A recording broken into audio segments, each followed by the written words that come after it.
Ramakrishna IVF centre, মা হওয়ার স্বপ্ন পূরণ।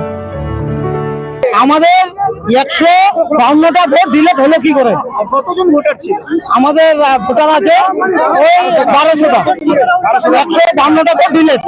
হ্যাঁ, একটা ভোট আমাদের ডিলেট হয়ে গেছিল প্রথম থেকেই, ওই ভোটটা উঠে গেল।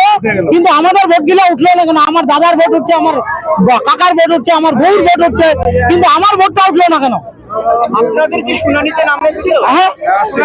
হ্যাঁ গেছিলাম, 2বার শুনানিতে গেছি, কাগজ নিয়ে গেছি, যা যা চাইছে ওইটা দিচ্ছি জমা, কিন্তু আমাদের ভোটটা উঠলো না কেন? আমরা ওই জন্য রাস্তা আন্দোলন করতেছি যে আমরা কাউকে চাই না, আমরা ডিএম আমাদেরকে আইসে লিখিত দিয়ে যাবে, আমরা প্রতিরোধ তুলে নিবো, আমরা ভোট দিব।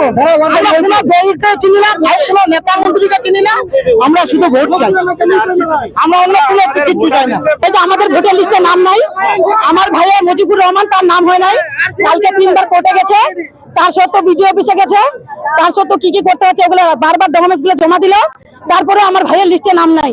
সেটার জন্য আমার ভাই কাল ফ্যামিলি ওর সারাদিন খাওয়া দাওয়া কিছু খায়নি, কান্নাকাটি চলতেছে। এই যে আমার ভাইকে নিয়ে আসলাম আমি, আমার ভাইটাও কিছু খায় নাই, তারপরে টেনশনে কিসের জন্য নামটা তোলা হয় নাই? ভয় পাচ্ছি যে বলে ডিটেনশন ক্যাম্পে নিয়ে যাবে, তাহলে আমার ভাই তো ফ্যামিলির কাজ ধরান, আমার ভাই তো একটা কাজের শ্রমিক, মজদুরি, সে যদি মজদুরি করে তার ফ্যামিলিকে খাওয়ায়, তাহলে মজদুরি যদি করতে না পারে তার ফ্যামিলিটা কি অবস্থা হবে? তার ফ্যামিলিটা কি ভাবছেন? আমরা যতক্ষণ পর্যন্ত না আছে